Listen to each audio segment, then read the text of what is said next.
ना संघर्ष ना तकलीफ तो क्या खाक मजा है जीने में, ना संघर्ष ना तकलीफ तो क्या खाक मजा है जीने में, बड़े बड़े तूफान थम जाते हैं जब आग लगी हो सीने में। हेलो नमस्कार दोस्तों, मैं पूजा चार करियर बनाओ यूट्यूब चैनल पे आपका हार्दिक स्वागत करती हूँ, हार्दिक अभिनंदन करती हूँ।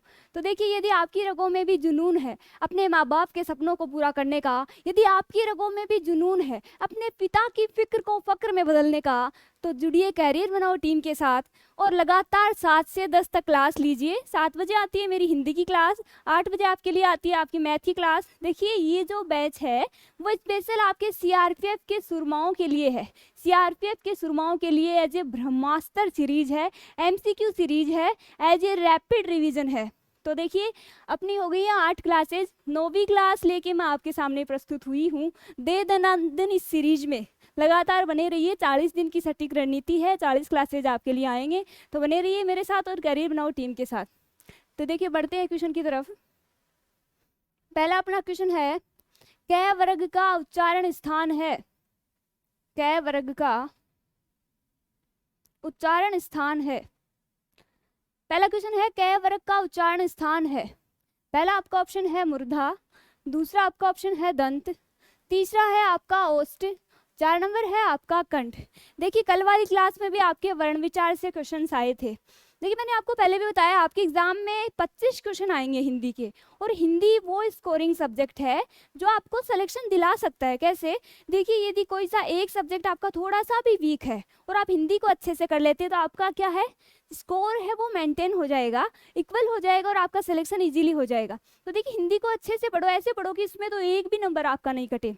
हिंदी में आप पूरे में से पूरे नंबर लेके आओ और लगातार आप क्लास देखते रहिए। लगभग क्वेश्चन है वो आपको इन्हीं क्लासों से मिल जाएंगे। बाकी ऑप्शन की भी अलग अलग मैं एक्सप्लेन कर रही हूँ, तो उनसे रिलेटेड मिल जाएंगे कुछ। ठीक है, तो क्वेश्चन है आपका, कै वर्ग का उच्चारण स्थान है? मूर्धा, दंत, ओष्ठ और कंठ। देखिए, कै वर्ग का उच्चारण स्थान होता है आपका कंठ। बात करते हैं मूर्धा की। मूर्धा का उच्चारण स्थान होता है टै वर्ग। अगला है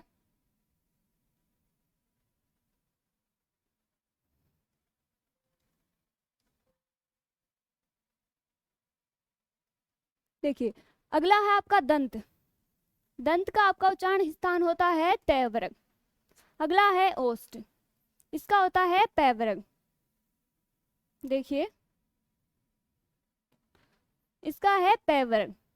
अब देखिए, मुर्दा है, मुर्दा टै वर्ग वाले जो वर्ण है जिनका उच्चारण होता है वो स्थान कौन सा है? मूर्धा। और जो ध्वनि निकलती है उसे क्या कहते हैं? मूर्धन्य। अब तय वर्ग का उच्चारण स्थान क्या होता है? दंत। और ध्वनि क्या होती है? दंते होती है। पै वर्ग का उच्चारण स्थान क्या होता है? ओष्ठ होता है। और ध्वनि क्या होती है? ओष्ठे होती है। उसी प्रकार से कै वर्ग का जो उच्चारण स्थान है वो कंठ होता है और ध्वनि आपकी हो जाएगी कंठे। तो कै वर्ग का उच्चारण स्थान हो जाएगा कंठ। ऑप्शन नंबर डी है वो आपका बिल्कुल सही है। अगला क्वेश्चन है, इनमें से कौन सा शब्द है वो क्रिया से बना हुआ विशेषण नहीं है? क्रिया से बना हुआ विशेषण नहीं है।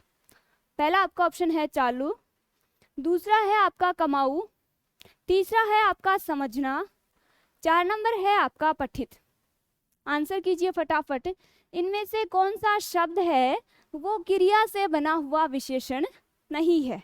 अब देखिए, चालू, पहला आपका ऑप्शन है चालू, दूसरा है कमाऊ, तीसरा आपका ऑप्शन है पठित। आंसर कीजिए फटाफट, कौन सा शब्द है वो क्रिया से बना हुआ नहीं है? आंसर कीजिए। तो देखिए, समझना जो शब्द है वो क्रिया से बना हुआ नहीं है। ऑप्शन नंबर 3 है वो आपका बिल्कुल सही है। अगला है, हिंदी भाषा किस लिपि में लिखी जाती है? ये देखो, आपके लिए इजी इजी क्वेश्चन इसीलिए लाए गए हैं क्योंकि ये आपके एग्जाम में पहले से पूछे हुए हैं। ये जो बैच है वो स्पेशल सीआरपीएफ वालों के लिए है। आपके लिए जो एसआई हो गया या फिर हिंदी से रिलेटेड और अदर जितनी भी एग्जाम्स हैं उनके लिए आपकी स्पेशल थ्योरी की क्लास भी लेके आऊंगी। पहले आपको थ्योरी करवाई जाएगी, उसके बाद उसी टॉपिक के क्वेश्चन एमसीक्यू करवाए जाएंगे। तो ये स्पेशल आपके सीआरपीएफ के लिए है। वैसे देखो, इस एग्जाम का लेवल है उस हिसाब के क्वेश्चन यहाँ पे लाए गए हैं। तो देखिए, हिंदी भाषा किस लिपि में लिखी जाती है? तो पहला आपका ऑप्शन है सौराष्ट्री, दूसरा है ब्राह्मी, तीसरा है गुरुमुखी, 4 नंबर है आपका देवनागरी। तो ऑप्शन नंबर 4 है वो आपका बिल्कुल सही है। हिंदी भाषा देवनागरी लिपि में लिखी जाती है। अगला है, इनमें से भाववाचक संज्ञा कौन सा है? पहला आपका ऑप्शन है लंबाई, दूसरा है आपका श्याम, तीसरा है घर, और 4 नंबर आपका ऑप्शन है सभा। आज फटाफट आंसर कीजिए, आंसर आने चाहिए आपके फटाफट। इनमें से भाववाचक संज्ञा कौन सा है? तो देखिए लंबाई है, लंबाई जो शब्द है वो क्या है? भाववाचक संज्ञा है। दूसरा है आपका श्याम, श्याम है आपका व्यक्तिवाचक, श्याम क्या है? व्यक्तिवाचक। तो लंबाई जो शब्द है वो भाववाचक संज्ञा है। ऑप्शन नंबर ए है वो आपका बिल्कुल सही है। अगला है स्वार्थी होना, स्वार्थी होना मुहावरे का अर्थ बताइए। पहला आपका ऑप्शन है अपनी खिचड़ी अलग पकाना, दूसरा है आपका आँच न आने देना, तीसरा है आसन डोलना, 4 नंबर है आपका आसमान टूट पड़ना। बताइए स्वार्थी होना मुहावरे का सही अर्थ है। पहला है अपनी खिचड़ी अलग पकाना, दूसरा है आँच न आने देना, तीसरा है आसन डोलना, 4 नंबर है आसमान टूट पड़ना। तो देखिए स्वार्थी होना है मतलब अपनी खिचड़ी अलग पकाना। ये सारे क्वेश्चन है वो पूछे हुए क्वेश्चन है, ठीक है। ऑप्शन नंबर ए है वो आपका बिल्कुल राइट है। अगला है दूध का दूध पानी का पानी होना, लोकोक्ति का अर्थ बताइए। दूध का दूध पानी का पानी होना लोकोक्ति का अर्थ है। पहला है आपका सही निर्णय, दूसरा है कपटपूर्ण आचरण, तीसरा है ए और बी दोनों, 4 नंबर है आपका इनमें से कोई नहीं। आंसर कीजिए फटाफट। दूध का दूध पानी का पानी लोकोक्ति का अर्थ क्या है? तो देखिए दूध का दूध पानी का पानी लोकोक्ति का अर्थ है सही निर्णय लेना। जैसे कई बार अपन बोलते हैं ना, अपने कोई जैसे मामला उलझ जाता है, फिर कोई बड़े जो व्यक्ति होते हैं घर में, बुजुर्ग व्यक्ति, वो है वो मामले की सही सुनवाई करते हैं, उसका सही है वो निर्णय लेते हैं। तो वो दूध का दूध और पानी का पानी करते हैं, तो उसे क्या कहते हैं? सही निर्णय लेना। ऑप्शन नंबर ए है वो आपका बिल्कुल सही है। अगला क्वेश्चन है निम्नलिखित में से शुद्ध वर्तनी का चयन कीजिए। निम्नलिखित में से शुद्ध वर्तनी का चयन कीजिए। पहला आपका ऑप्शन है कुमुदनी, दूसरा है आपका कुमुदुनी, तीसरा है आपका कुमुदिनी, 4 नंबर आपका ऑप्शन है कुमुदुनी। आंसर कीजिए फटाफट। बात करते हैं कुमुदिनी शब्द की, तो कुमुदिनी शब्द लिखा जाता है, देखिए दोनों तो कु छोटे आते हैं, दी भी छोटी आती है और नी बड़ी आती है, तो कुमुदिनी शब्द है। ऑप्शन नंबर 3 है वो आपका बिल्कुल सही है। इनके अलावा और भी शब्दों की बात करें, मैंने पहले भी आपको बता चुकी हूँ, अभी और कुछ वर्ड बताती हूँ आपको रिविजन के लिए। देखिए नुपुर शब्द की बात करें तो नुपुर में नु बड़ा और पू छोटा होता है। बात करें पुनरावलोकन शब्द की तो पुनरावलोकन होता है, ना कि पुनरावलोकन, ठीक है। इसके अलावा त्योहार शब्द की बात करें तो त्योहार में एक मात्रा आती है। त्योहार जो शब्द है ये सही होता है, अपन क्या करते हैं त्योहार में डबल मात्रा लिखते हैं, ठीक है, तो त्योहार आपको ऐसे लिखना है। इसके अलावा मिष्टान शब्द की बात करें तो मिष्टान में डबल ने आते हैं, ठीक है। इसके अलावा देखिए आपका होता है उज्जवल शब्द, उज्जवल में दोनों जय है वो आधे आते हैं और डबल जय आते हैं, ठीक है। उज्जवल से एक आपका शब्द बनता है प्रोज्वल, प्रोज्वल शब्द भी उज्जवल से बनता है। इसमें मूल शब्द होता है उज्जवल, प्र प्लस उज्जवल होता है, एक मात्रा से टूट रहा संधि मतलब गुण संधि होती है, तो प्रोज्वल ये हो गया। एक होता है प्रदर्शनी, एक होता है प्रदर्शनी शब्द, और एक होता है प्रियदर्शनी। इसमें अपन कई बार कंफ्यूज होते हैं। देखिए प्रदर्शनी जो शब्द होता है उसमें होता है दर्शनी, और प्रियदर्शनी में होता है प्रियदर्शिनी। क्या होता है? प्रियदर्शिनी। तो ये भी आपको ध्यान रखने हैं, ठीक है। ये 3-4-5-6 वर्ड है, इनको भी ध्यान रख लेना आप, ये भी आपके एग्जाम में पूछे हुए हैं, ठीक है। इसके अलावा मैंने और भी वर्ड बताए थे। देखिए एक शब्द बताया था मैंने आपको शाप, शाप होता है ना कि श्राप होता है, ठीक है। इसके अलावा मैंने आपको बताया था, देखिए एक बताया था मैंने आपको विशिष्ट, विशिष्ट में ठे नहीं आता, क्या आता है? टे आता है। एक बताया था मैंने आपको गरिष्ठ, एक बताया था गरिष्ठ, ठे आता है, ठीक है। एक आता है आपका स्वादिष्ट, क्या आता है? स्वादिष्ट। तो ये भी आपको ध्यान में रखने, सारे जो वर्ड है वो आप एक जगह लिख लेना। हर क्लास में मैं आपको अलग से ये वर्ड बताती जाऊंगी ताकि आपकी वर्तनी की दृष्टि से जो शुद्धि है, शुद्धि वाला टॉपिक है ना, वो साथ साथ क्लियर होता जाएगा, ठीक है। ये लिख लेना। इसमें कुमुदुनी जो शब्द है सी है वो आपका बिल्कुल सही है। अगला है, दिए गए शब्दों में शुद्ध वर्तनी वाला शब्द है। ये भी आपका वर्तनी की दृष्टि से शुद्धि है, शुद्धि में क्वेश्चन है। पहला आपका ऑप्शन है ताम्र, दूसरा है आपका उच्चारण, तीसरा है आपका इत्यादि और 4 नंबर आपका ऑप्शन है मुंह है। आंसर कीजिए, वर्तनी की दृष्टि से कौन सा जो शब्द है वो सही है। तो देखिए पहला आपका ऑप्शन है ताम्र। ताम्र जो शब्द है वो बिल्कुल सही लिखा गया है। ताम्र होता है तांबा। क्या होता है? तांबा होता है।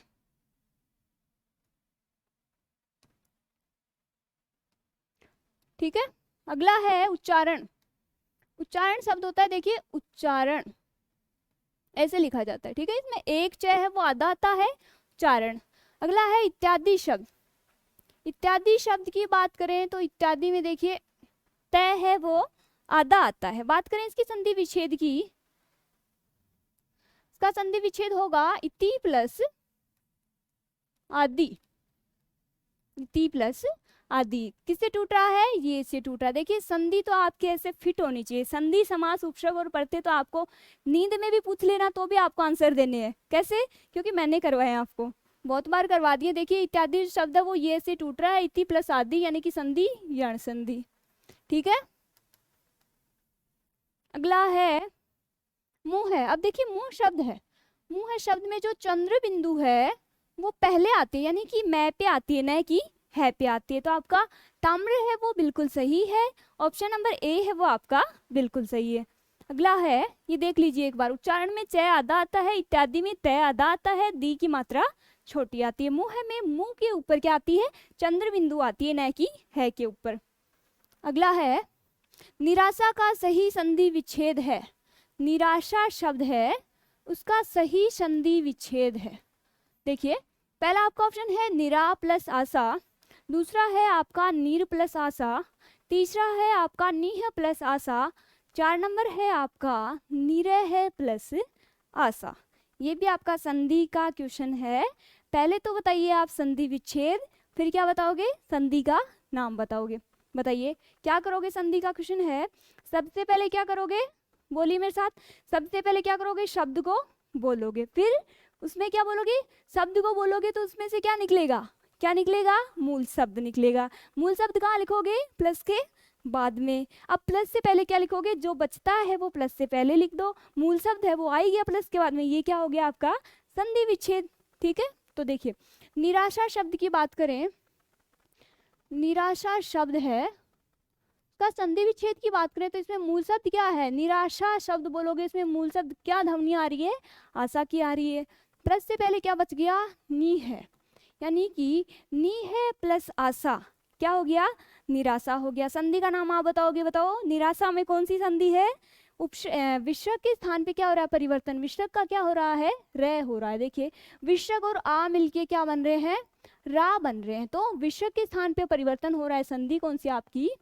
विसर्ग संधि। संधि कौन सी? विसर्ग संधि। अब ऑप्शन काटने सीखिए। देखिए कई बार अपन निर प्लस आशा भी कर देते हैं, तो देखिए ऑप्शन कैसे काटेंगे। अब देखिए इनमें चारों में मूल शब्द है। मूल शब्द क्या है? आशा है, जो कि चारों में सही है। मतलब ये विधि तो आपकी फ्लॉप हो गई। ठीक है। दूसरा देखिए, दूसरा क्या? प्लस से पहले देखेंगे, पहला है निरा। यदि अपन निरा निकाल लेंगे तो बचा क्या? सा बचा। अब सा कोई मूल शब्द नहीं होता है, तो निरा निकाल लेंगे तो सा बचता है। सा कोई मूल शब्द नहीं होता है, तो पहला ऑप्शन आपका वैसे कट गया। दूसरा है निर। निर यदि रखेंगे तो निर, यदि इसमें आशा निकाल लेंगे निर में से तो बचेगा क्या? रह क्या? आधा बचेगा। तो यहाँ क्या लिख रखा है? पूरा लिख रखा है, यानी कि ये भी आपका गलत हो गया। ठीक है। अब तीसरा है, देखिए निराशा जो शब्द है उसमें आशा निकाल लेंगे तो रह क्या बचेगा? आधा बचेगा। अब देखिए रे आधा जो रे है उसका क्या हो जाएगा? विसर्ग। विसर्ग हो जाएगा। मतलब ये क्या है? ऑप्शन नंबर 3 है वो आपका बिल्कुल सही है। क्या? नी है प्लस आशा बराबर निराशा। तो ऑप्शन नंबर 3 है वो आपका बिल्कुल सही है। अब देखिए नेक्स्ट आपका निरह प्लस आशा। ठीक है, मूल शब्द तो आपका सही है, लेकिन अब निराशा है उसमें आशा निकाल लिया तो निरह कहाँ से बचा? सोचने की बात है ना, निरह कहाँ से बचा? तो ये वैसे गलत हो गया। अब देखिए आपको एग्जाम हॉल में आपको सबसे पहले तो आपको क्वेश्चन करने की जो माइंड में क्षमता है वो होनी चाहिए कि क्वेश्चन को अटेंड कैसे करते हैं। कई बार आपको आंसर जो आता रहता है लेकिन फिर भी आप क्वेश्चन गलत करके आ जाते हैं। तो स्मार्ट स्टडी रूल ये कहता है कि आप चारों ऑप्शनों में से एक एक को पहले हटाइए। कई बार क्या होता है 2 ऑप्शन हट जाते हैं, कई बार 3 ऑप्शन हट जाते हैं ना। तो यदि 2 हट जाते हैं तो 2 में आपके 50-50 चांस रहते हैं। कई बार आपको नहीं आ रहा होता है फिर भी आप तुक्का लगाते हैं तो बाई चांस आपका 50 सही वाला भी हो जाता है, बाई चांस आपका गलत वाला भी हो सकता है। आप देखिए कई बार अपन 3 ऑप्शन ऐसे हटा सकते हैं, कैसे, जैसे इस क्वेश्चन में हटाया ना, तो 3 ऑप्शन हटा देंगे तो यदि 4 नंबर आपको ये नहीं पता है ना कि सही है या गलत है तो फिर भी वो सही होगा। क्यों? क्योंकि 3 ऑप्शन तो आपके गलत हो गए, तो 4 नंबर ये नहीं, ऑप्शन तो क्या है, सही होना ही है आपका। तो देखिए 9 नंबर क्वेश्चन है, निराशा का सही संधि विच्छेद है नी है प्लस आशा। देखिए आपके पास बहुत कम टाइम बचा, आप अच्छे से तैयारी कीजिए। इस बार सिलेक्शन लेना है आपको, इस बार हर उस घर में मिठाई भेजनी है जिसने कहा था तुमसे नहीं हो पाएगा, ठीक है ना। तो तैयार हो जाइए इस बार। देखिए 10 नंबर आपका क्वेश्चन है, महोष्ण का सही संधि विच्छेद है। महोष्ण शब्द का सही संधि विच्छेद है। पहला आपका ऑप्शन है महु प्लस उष्ण, दूसरा है महा प्लस उष्ण, तीसरा है महो प्लस उष्ण, 4 नंबर है महा प्लस उष्ण। आंसर कीजिए फटाफट। महोष्ण का सही संधि विच्छेद है। अब देखिए महोष्ण शब्द की बात करें, अब संधि का नाम आप फटाफट आप बताइए, मैं नहीं बताऊंगी, बहुत बार बता दिया संधि का नाम। इतने दिनों में 8-9 क्लास हो गई आपकी, इतने दिनों में संधि तो आपकी हो ही जानी चाहिए थी। आंसर कीजिए फटाफट। महोष्ण का सही संधि विच्छेद है। तो देखिए शब्द को बोलिए, ध्वनि किसकी आ रही है, मूल शब्द क्या है, उष्ण, ठीक है। प्लस से पहले महा, तो आ प्लस ऊ बराबर क्या हो जाएगा, ओ। ओ आपको किसकी तरफ लेके जा रहा है, ओ आपको लेके जा रहा है गुण संधि की तरफ, यानी कि एक मात्रा से शब्द टूट रहा है। फिर से रिपीट करती हूँ, देखिए जो संधि है, संधि की बात करें, जब 2 या 2 से अधिक वर्ण मिलते हैं और उससे जो विकार उत्पन्न होता है उसे संधि कहते हैं। संधि का शाब्दिक अर्थ होता है मिलाना या जोड़ना। संधि का विलोम होता है व्यास, ना कि विच्छेद, ठीक है। और संधि की भेद की बात करें तो संधि के भेद होते हैं 3, स्वर संधि, व्यंजन संधि और विसर्ग संधि। स्वर संधि के पार्ट की बात करें तो होते हैं 5, उसी में से गुण संधि भी एक भाग है। वह यदि कोई शब्द है वो एक मात्रा से टूट रहा है यानी कि गुण संधि, यदि यह वह और रे से टूट रहा है तो क्या, यण संधि, ठीक है। यदि स्वरों में वृद्धि हो रही है तो वृद्धि संधि, यदि 2 समान स्वर मिल रहे हैं तो दीर्घ संधि, यदि कोई शब्द अये आए अब और आव से टूट रहा है तो अयादि संधि, ठीक है। ये आपकी संधि का रिवीजन हो गया। तो देखिए महोष्ण जो शब्द है वो ओ से टूट रहा, आपका ओ से टूट रहा मीन्स संधि बताओ, गुण संधि, ठीक है। तो महोष्ण शब्द के संधि विच्छेद की बात करें तो देखिए उष्ण तो चारों में देखो वही पहले वाली बात है, उष्ण मूल शब्द है वो तो सभी में सही है, ठीक है। अब देखिए पहला ऑप्शन है महु प्लस उष्ण।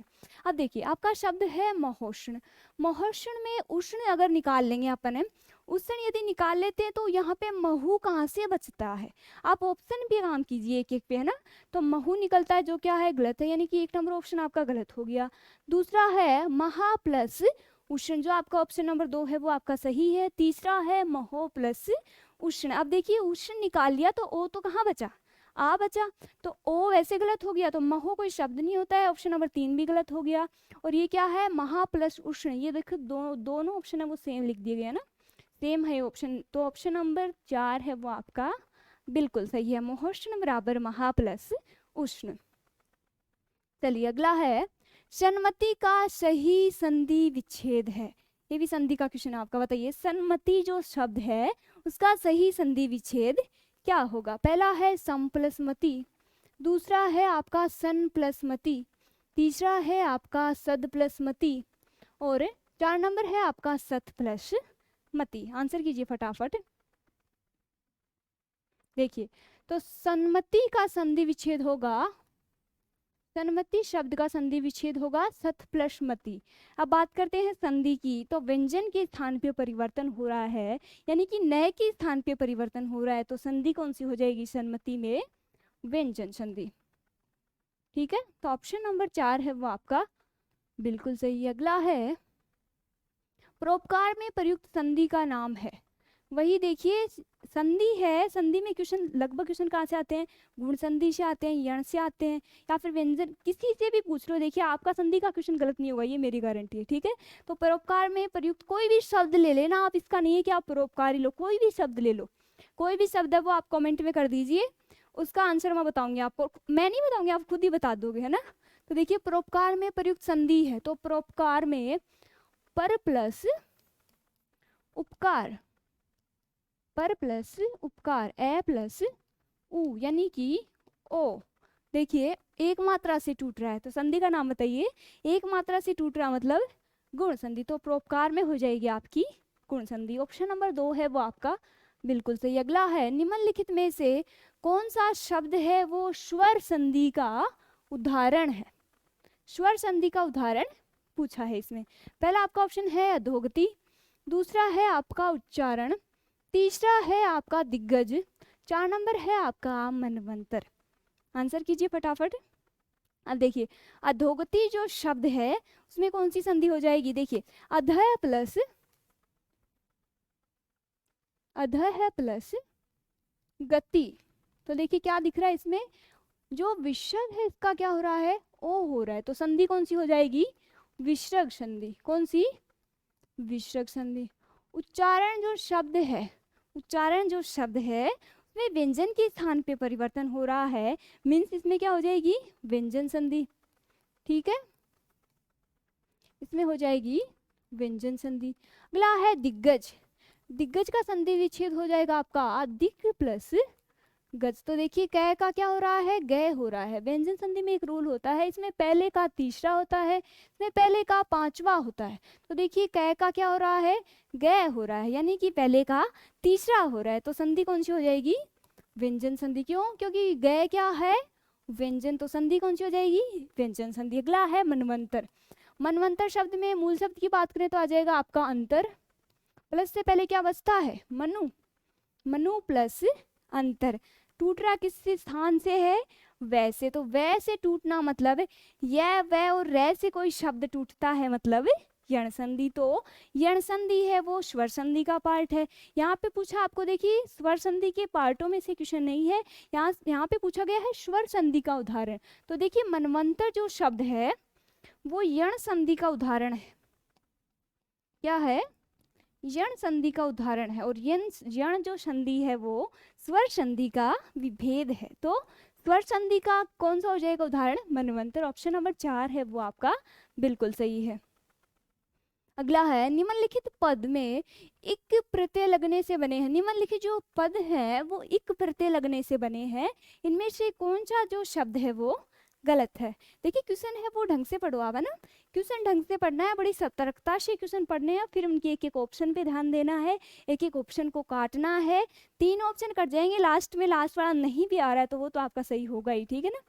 तो देखिए इक प्रत्यय से बने हुए शब्द हैं, इनमें से कौन सा जो शब्द है वो गलत है। पहला आपका ऑप्शन है देविक, तो देखिए देव प्लस इक, देव में इक प्रत्यय जोड़ते हैं तो क्या बनता है आपका देविक शब्द बनता है, ठीक है। अगला है सामाजिक, तो देखिए समाज में, समाज जो शब्द है उसमें आप इक प्रत्यय जोड़ेंगे तो क्या बन जाएगा आपका सामाजिक, ठीक है। अगला है भौमिक, भौमिक में भूमि प्लस इक यानी भौमिक बन जाएगा। अब नेक्स्ट है आपका पाक्षिक, देखिए पाक्षिक में देखिए इसमें ऑप्शन दे रखा है पक्षिक, पक्षी में एक प्रत्यय जोड़ते हैं तो पक्षिक नहीं बनता है, क्या बनेगा पाक्षिक बनेगा, यानी कि प्रारंभिक जो स्वर है उसमें एक प्रत्यय जोड़ेंगे तो प्रारंभिक स्वर में वृद्धि होगी। अब देखिए देव प्लस इक है तो एक मात्रा थी, इसमें वृद्धि होगी, क्या होगी देविक में एक ही मात्रा में वृद्धि हो गई। अगला देखिए सामाजिक था, समाज शब्द में एक प्रत्यय जोड़ा तो स का क्या हो गया सा हो गया, यानी कि प्रारंभिक शब्दों में क्या होगी वृद्धि होगी। तो पक्षिक में भी क्या हो जाएगा पक्षिक नहीं होगा, इसका क्या हो जाएगा एक प्रत्यय जोड़ने से इसका हो जाएगा पाक्षिक, ठीक है। तो ऑप्शन नंबर 4 है वो आपका सही है, पाक्षिक जो शब्द है वो आपका गलत है। अगला है निम्नलिखित में से उपसर्ग रहित शब्द है, उपसर्ग से रहित शब्द कौन सा है। पहला आपका है सुयोग, दूसरा है आपका विदेश, तीसरा है आपका अत्यधिक, 4 नंबर है आपका सुरेश। आंसर कीजिए फटाफट। उपसर्ग पूछा गया है, वर्ड दिए गए हैं, उनमें ये बताना है कौन सा जो शब्द है वो उपसर्ग रहित है। तो देखिए पहला आपका शब्द है सुयोग, सुयोग में आपका है सु प्लस योग। दूसरा है विदेश, विदेश में आपका है वी प्लस देश, ठीक है। अगला है अत्यधिक में, अत्यधिक में आपका आएगा अति प्लस अधिक। संधि की बात करें तो अत्यधिक जो शब्द है वो ये से टूट रहा है यानी यण संधि। अब देखिए सुरेश जो शब्द है वो क्या है, संज्ञा है, उसमें कोई भी उपसर्ग नहीं है। तो ऑप्शन नंबर 4 है वो आपका बिल्कुल सही। अगला है विज्ञान शब्द में प्रयुक्त उपसर्ग है। अब देखिए कल मैंने जो क्वेश्चन करवाए थे वो परिभाषा से भी क्वेश्चन आते हैं कई बार आपके एग्जाम में। देखिए ये सीआरपीएफ का जो लेवल है ना वो थोड़ा सा हल्का रहता है। बाकी जो एग्जाम है देखिए जैसे एसआई की है या फिर टीचर वाली या फिर अदर कोई भी एग्जाम है उनमें तो थोड़ा सा बोर्ड के हिसाब से थोड़ा सा डिफरेंस आता है क्वेश्चन के लेवल में ना। वैसे हिंदी में कोई फर्क नहीं है, हिंदी सबके लिए सेम है, लेकिन थोड़ा सा लेवल है वो ऊपर नीचे होता है। तो आपकी जो सीआरपीएफ की हिंदी है वो थोड़ी सी निम्नतम स्तर की है, ठीक है। थोड़े से ऐसे इजी क्वेश्चन आते हैं तभी मैं आपको बोल रही हूँ, इसमें आपकी एक भी नंबर नहीं कटना चाहिए और कटेगा भी नहीं, है ना। 25 में से 25 जो नंबर है वो आपको लेके आने हैं इसमें। तो देखिए वैसे देखिए थ्योरी के लिए मैं स्पेशल बैच है वो अलग से लेके आऊँगी आपके लिए, एसआई के लिए, बाकी सारी एग्जाम्स के लिए, ये आपका स्पेशल सीआरपीएफ के लिए। तो देखिए विज्ञान जो शब्द है उसमें प्रयुक्त उपसर्ग है। तो विज्ञान शब्द के विभेद के खंडन की बात करें तो वी प्लस ज्ञान, पहला आपका ऑप्शन है विज्ञ, दूसरा है ज्ञान, तीसरा है वी, 4 नंबर है आपका अन। अब देखिए उपसर्ग है कहते किसे, देखिए सबसे पहले संधि, दो वर्णों के मेल से जो विकार उत्पन्न होता है उसे संधि कहते हैं, और दो शब्दों का जहां मेल होता है उसे समास कहते हैं, और वे शब्दांश जो किसी शब्द के पूर्व में जुड़ के उसके अर्थ में परिवर्तन कर देते हैं उसे उपसर्ग कहते हैं, और वे शब्दांश जो किसी शब्द के अंत में जुड़ के उसके अर्थ में परिवर्तन कर देते हैं उसे प्रत्यय कहते हैं। तो ये परिभाषा है, ये भी ध्यान रख लेना क्योंकि आपके एग्जाम में यहाँ से भी क्वेश्चन आया हुआ है, ठीक है। तो विज्ञान शब्द में उपसर्ग पूछा है, उपसर्ग मीन्स किसी शब्द के पूर्व में जुड़ेगा, ठीक है। तो विग, अब देखिए विग कोई उपसर्ग नहीं होता है, ज्ञान है वो मूल शब्द है, ये पता होना चाहिए। उपसर्ग पूर्व में जुड़ते हैं तो ज्ञान क्या है, मूल शब्द है, तो ऑप्शन नंबर बी भी गलत हो गया। तीसरा है वी, विज्ञान में क्या होता है, वी उपसर्ग होता है, अन का तो यहाँ पे कोई रोल ही नहीं है, तो ऑप्शन नंबर 3 है वो आपका बिल्कुल सही। अगला है धुंधला शब्द में प्रयुक्त प्रत्यय है। अब प्रत्यय यानी किसी शब्द के अंत में जुड़ के उसके अर्थ में परिवर्तन कर देने वाले शब्द क्या कहलाते हैं, शब्दांश क्या कहलाते हैं, प्रत्यय कहलाते हैं। पहला आपका ऑप्शन है धूम, दूसरा है धुंध, तीसरा है आपका ला, चौथा है आपका इनमें से कोई नहीं। तो देखिए धू तो वैसे गलत हो गया क्योंकि ये शब्द के पूर्व में आ गया, ये तो अपन बाद में देखेंगे ना कि जो शब्द है वो सही है या गलत है। सबसे पहले तो ये देखेंगे पूछा क्या, पूछा है प्रत्यय यानी कि लास्ट वाला लेना है, ठीक है। तो धू है वो स्टार्ट वाला है तो वो वैसे गलत हो गया, दूसरा है धुंध, ये भी वैसे गलत हो गया, पूछा क्या है प्रत्यय, तो धुंधला में धुंध प्लस ला है वो क्या है, प्रत्यय है, ठीक है। तो ऑप्शन नंबर 3 है वो आपका बिल्कुल सही। अगला है जिस समास में उत्तर पद प्रधान होने के साथ साथ पूर्व पद तथा उत्तर पद विशेषण विशेष्य का संबंध भी होता है वो कौन सा समास होता है। पहला आपका ऑप्शन है बहुब्री, दूसरा है कर्मधारय, तीसरा है तत्पुरुष, 4 नंबर आपका ऑप्शन है द्वंद्व। आंसर कीजिए। दो शब्दों के मेल यानी समास में शब्द कितने हैं, पद कितने होते हैं, दो, कौन कौन से, प्रथम पद और उत्तर पद, ठीक है। समास में पद कितने होते हैं, 2 होते हैं। अब ऐसा कौन सा समास है जिसमें क्या उत्तर पद प्रधान होने के साथ साथ उसमें पूर्व पद तथा उत्तर पद में विशेषण और विशेष्य का संबंध होता है। समास की थोड़ी सी बात करें, पद की प्रधानता के आधार पर समास होते हैं आपके 4, और यदि हिंदी जगत की बात करें तो हिंदी जगत में आपके समास होते हैं 6, ठीक है। अब देखिए पहला समास होता है आपका पद की प्रधानता के आधार पर अव्ययभाव, अव्ययभावी जो समास है उसका क्या होता है, प्रथम पद प्रधान होता है। दूसरा है आपका तत्पुरुष समास, उसका द्वितीय पद प्रधान होता है। तीसरा है आपका द्वंद्व समास जिसके दोनों पद प्रधान होते हैं, और 4 नंबर है आपका बहुब्री समास जिसमें अन्य पद प्रधान होता है यानी कि कोई तीसरा पद प्रधान होता है। जो तत्पुरुष समास है उसी का ही विभेद होते हैं द्विगु और कर्मधारय समास। अब कर्मधारय जो समास है उसे क्या कहते हैं, उसे विशेष्य विशेषण या फिर उपमेय या उपमान समास भी कहते हैं। तो क्वेश्चन क्या है आपका, जिस समास में उत्तर पद प्रधान होने के साथ साथ उसमें पूर्व पद तथा उत्तर पद में विशेषण और विशेष्य का भी संबंध होता है, तो वो कौन सा समास है आपका, कर्मधारय समास।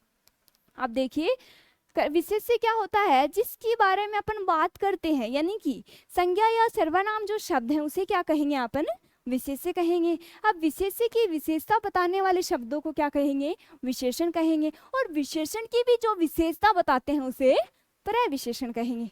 तो ये आपके हो गए 3-4 क्वेश्चन इसके साथ हो गए। देखिए ऑप्शन नंबर 2 है वो आपका बिल्कुल सही। अगला है, निम्नलिखित में से कर्मधारय समास किसमें है, ये भी क्वेश्चन आपका किससे है, कर्मधारय समास से। पहला आपका ऑप्शन है चक्रपाणी, दूसरा है चतुर्युगम, तीसरा है नीलोत्पलम, और 4 नंबर है आपका माता पिता। अब देखिए योजक चिन्ह वाला समास कौन सा होता है, द्वंद्व समास होता है। कौन सा, योजक चिन्ह प्रधानता वाला समास कौन सा होता है, द्वंद्व समास। देखिए बात करते हैं चक्रपाणी शब्द की, तो चक्रपाणी में है आपका बहुव्रीहि समास, बहुव्रीहि समास। चतुर्युगम की बात करें तो इसमें है द्विगु समास, जिसका प्रथम पद संख्यावाची होता है, जिस शब्द का प्रथम पद संख्यावाची होता है वो द्विगु समास होता है। ठीक है, क्या होता है, द्विगु। अगला है नीलोत्पल जो शब्द है उसमें कौन सा हो जाएगा आपका, कर्मधारय समास। क्यों, उत्पल की विशेषता बता रहा है, तो उत्पल की विशेषता बता रहा है, क्या है उत्पल, क्या है, नीला है, यानी कि उत्पल की विशेषता बता रहा है, तो क्या हो जाएगा, कर्मधारय समास। अगला है माता पिता, यानी माता और पिता, तो द्वंद्व समास। तो क्या पूछा है, कर्मधारय समास पूछा है, तो ऑप्शन नंबर 3 है वो आपका बिल्कुल सही है। अगला है, जिस समास के दोनों पद प्रधान होते हैं वहां कौन सा समास होता है, जिस समास के दोनों पद प्रधान होते हैं वहां कौन सा समास होता है। देखिए मैंने अभी आपको बताया, अव्ययभावी का होता है प्रथम पद प्रधान, तत्पुरुष का होता है द्वितीय पद प्रधान, द्वंद्व के होते हैं दोनों पद प्रधान, और बहुव्रीहि का आपका क्या होता है, कोई अन्य पद प्रधान होता है, या फिर कोई पद प्रधान नहीं होता है, या फिर किसी अन्य शब्द के लिए रूढ़ होते हैं। जैसे अभी आया चक्करपाणी शब्द, तो चक्करपाणी जो शब्द है वो किसी अन्य शब्द के लिए रूढ़ होने के कारण उसमें क्या था, बहुव्रीहि समास। तो इसमें क्या पूछा है, जिस समास के दोनों पद प्रधान होते हैं, यानी कि कोई पद प्रधान नहीं होता, उसमें क्या होता है आपका, बहुव्रीहि समास। तो ऑप्शन नंबर 4 है वो आपका बिल्कुल सही। अगला है, कौन सा शब्द है वो बहुव्रीहि समास का सही उदाहरण है, बहुव्रीहि समास से क्वेश्चन है, आंसर बताइए। पहला आपका ऑप्शन है निशिदिन, दूसरा है आपका त्रिभुवन, तीसरा है आपका पंचानन, 4 नंबर है आपका पुरुष सिंह। आंसर कीजिए, कौन सा शब्द है वो बहुव्रीहि समास का सही उदाहरण है। तो देखिए निशिदिन, त्रिभुवन, पंचानन और पुरुष सिंह। तो देखिए पंचानन जो शब्द है वो क्या है, किसी अन्य के लिए रूढ़ होने के कारण बहुव्रीहि समास का उदाहरण है। ऑप्शन नंबर 3 है वो आपका बिल्कुल सही। अगला है, कौन सा जो शब्द है वो बहुवचन है। देखिए पहला आपका ऑप्शन है माता, दूसरा है आपका प्राण, तीसरा है आपका लड़का, 4 नंबर है आपका किताब। ऑप्शन काटिए एक एक, यदि क्वेश्चन नहीं आ रहा है तो भी सही कर दोगे। कौन सा शब्द है वो वचन से है, हिंदी में वचन कितने होते हैं, 2, एक वचन और बहुवचन। तो देखिए माता है वो क्या है, एक वचन, माता क्या है, एक वचन। प्राण जो शब्द है वो आपका बहुवचन है, ध्यान रखना है, बहुत बार एग्जाम में पूछा हुआ। देखिए सीधा सा नाम दे रखा है प्राण, लेकिन आपको देखो आपको ऐसे लगता है कि प्राण तो एक ही होते हैं, नहीं, प्राण, हाँ प्राण एक होते हैं, लेकिन प्राण जो शब्द है वो क्या होता है, बहुवचन होता है। तो ध्यान रखना है, आपके प्राण एक है लेकिन वचन क्या है, प्राण जो शब्द है उसमें वचन क्या है, बहुवचन है। अगला है लड़का, लड़का में क्या है, एक वचन, किताब में भी क्या है आपका, एक वचन। तो ऑप्शन नंबर 2 है वो आपका बिल्कुल सही है, यानी कि प्राण शब्द में बहुवचन है। अगला है, किस वाक्य में अपादान कारक है, किस वाक्य में अपादान कारक है। अब देखिए कारकों की बात करें तो अपने कारक होते हैं 8, विभक्तियों की बात करें तो विभक्ति कितनी होती है, 7। बात करें समास के साथ, देखिए कारक होते हैं आपके 8, विभक्ति होती है 7, लेकिन समास के साथ आपकी 6 ही विभक्तियों का प्रयोग किया जाता है। कृता और संबोधन का प्रयोग है वो समास के साथ नहीं होता है। कृता का कारक होता है ने और संबोधन का होता है हे और अरे, इनका दोनों का समास के साथ है वो प्रयोग नहीं होता है। देखिए पहला आपका ऑप्शन है राम ने रावण को तीर से मारा। अगला है मोहन से अब सहा नहीं जाता। अगला है हिमालय से गंगा निकलती है। 4 नंबर आपका ऑप्शन है चाकू से फल काटो। तो क्या बताना है? अपादान कारक बताना है। सबसे पहले तो आपको ये पता होना चाहिए कि अपादान का कारक कौन सा है। तो कृता ने कर्म को करण से संप्रदान के लिए अपादान से अलग होने के अर्थ में। तो अपादान का देखिए कारक तो होता है से, यानी कि करण और अपादान है। देखिए एक तो होता है करण कारक, एक होता है अपादान कारक। इन दोनों के कारकों की बात करें तो कारक तो इनका सेम होता है, क्या? से होता है, लेकिन देखिए अंतर क्या होता है। कर्ता ने कर्म को करण से, जो से होता है वो यदि साधन के रूप में यूज होता है, यदि से साधन के रूप में यूज होता है तो वहां कौन सा होगा? करण कारक। क्या होगा? करण कारक। यदि यही से है वो यदि अलग होने के योग में, क्या अलग होने के अर्थ में आता है, तो इसमें क्या हो जाएगा आपका? अपादान कारक। तो इसमें अंतर है वो ध्यान रखना है आपको। से के देखिए 2 ऑप्शन आ जाते हैं, आपको ध्यान क्या रखना है, करण जो कारक है उसमें जो से आता है वो तो साधन के रूप में यूज होता है, और अपादान जो कारक है उसमें से क्या है, क्या अलग होने के योग में प्रयुक्त किया जाता है। तो देखिए राम ने रावण को तीर से मारा, तो तीर यहाँ क्या है? साधन है, तो ये तो ऑप्शन आपका वैसे कट गया। अगला है मोहन से अब सहा नहीं जाता। ये भी, इसमें भी कोई साधन या फिर अलग होने का योग नहीं है, इसमें क्या है? भाव है। क्या है? भाव है। अगला है हिमालय से गंगा निकलती है। हिमालय से गंगा निकलती है मतलब गंगा है वो हिमालय से निकल के अलग हो रही है। तो यहाँ पे अर्थ किसका आ रहा है? अलग होने के योग में अर्थ आ रहा है, यानी कि अलग होना मतलब अपादान, और यदि साधन है तो करण।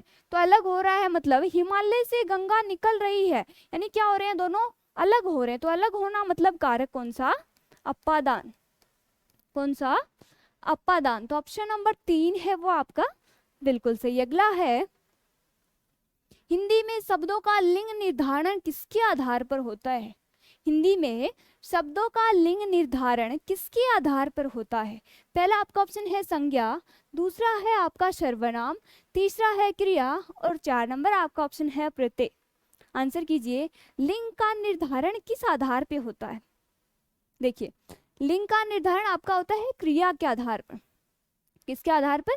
क्रिया के आधार पर। जैसे माँ है वो खाना बना रही है, माँ है वो खाना बना रही है, तो रही है यानी लिंग का निर्धारण हो रहा है। कौन सी लिंग? क्या आ जाएगा आपका? स्त्रीलिंग।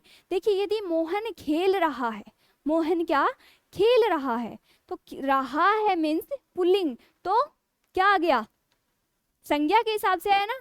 तो लिंग का निर्धारण है वो किसके आधार पर होता है? संज्ञा के आधार पर होता है। संज्ञा।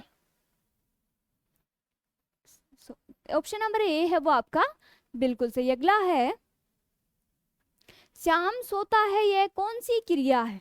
श्याम है वो सोता है, कौन सी क्रिया है? पहला नंबर आपका ऑप्शन है कर्मक क्रिया, दूसरा है आपका सकर्मक क्रिया, दूसरा है ए और बी दोनों, तीसरा है आपका इनमें से कोई नहीं। अब देखिए किसी कार्य का होना, किसी कार्य की होने की जो दशा होती है उसे क्या कहते हैं? क्रिया कहते हैं। अब देखिए क्रिया के प्रकार कितने होते हैं? कर्म के आधार पर क्रिया होती है 2 प्रकार की। कौन कौन सी? सकर्मक क्रिया और अकर्मक क्रिया। यहाँ पे क्या पूछा है? श्याम सोता है में कौन सी क्रिया है? सकर्मक क्रिया है या फिर अकर्मक क्रिया है या फिर दोनों क्रिया है या फिर इनमें से कोई नहीं है? तो देखिए सोना होता है, सोना यानी कि स्लीपिंग, सोना है वो आपकी अकर्मक क्रिया है। क्या है? अकर्मक क्रिया है। तो ऑप्शन नंबर ए है वो आपका बिल्कुल राइट है। श्याम सोता है में अकर्मक क्रिया है। तो देखिए ये आपके हो गए हैं, अपने 25 क्वेश्चन पूरे हो गए हैं। आपकी आज 9 नंबर क्वेश्चन की सीरीज थी। तो रेगुलर क्लास लीजिए। आप देखिए 25 क्वेश्चन करवा रही हूँ, साथ में एक्सप्लेन भी कर रही हूँ। देखिए संधि जो समास उपसर्ग प्रत्यय वाले ये हैं, उनका तो साथ साथ बेसिक भी बता रही हूँ, उनमें से तो आपका क्वेश्चन 101% भी गलत नहीं होगा। तो जुड़े रहिए मेरे साथ। रोज शाम 7 बजे आती है मेरी क्लास हिंदी की, 8 बजे आती है अपने कंडी सिंह जी राठौर सर की, जो मेरे गुरु है, मैथ जो पढ़ाते हैं आपको, मैथ की बहुत ही शानदार फैकल्टी है। सुबह भी आती है इनकी 8 बजे, वो आपका इनका स्पेशल बैच चल रहा है। अगली क्लास आती है आपकी हरीश सर की 9 बजे, जो लाइव आते हैं रोज स्टैटिक जीके की, तो वो लाइव आते हैं, उनकी भी डेली क्लास लिया करो। तो 7 से 10 तक, 7 बजे से 10 बजे तक लगातार बने रहिए कैरियर बनाओ टीम के साथ, और जुड़े रहिए लगातार। 9 क्लासेज हो चुकी हैं आपकी सीआरपीएफ की। कितने दिन की रणनीति बताई थी हमने, कितने दिन की, 40 दिन की बताई थी ना। तो जुड़े रहिए और देखिए अपना रिजल्ट इस बार। तो आज के लिए इतना ही, मिलते हैं नेक्स्ट वीडियो में, तब तक के लिए bye bye, take care, keep learning and keep exploring.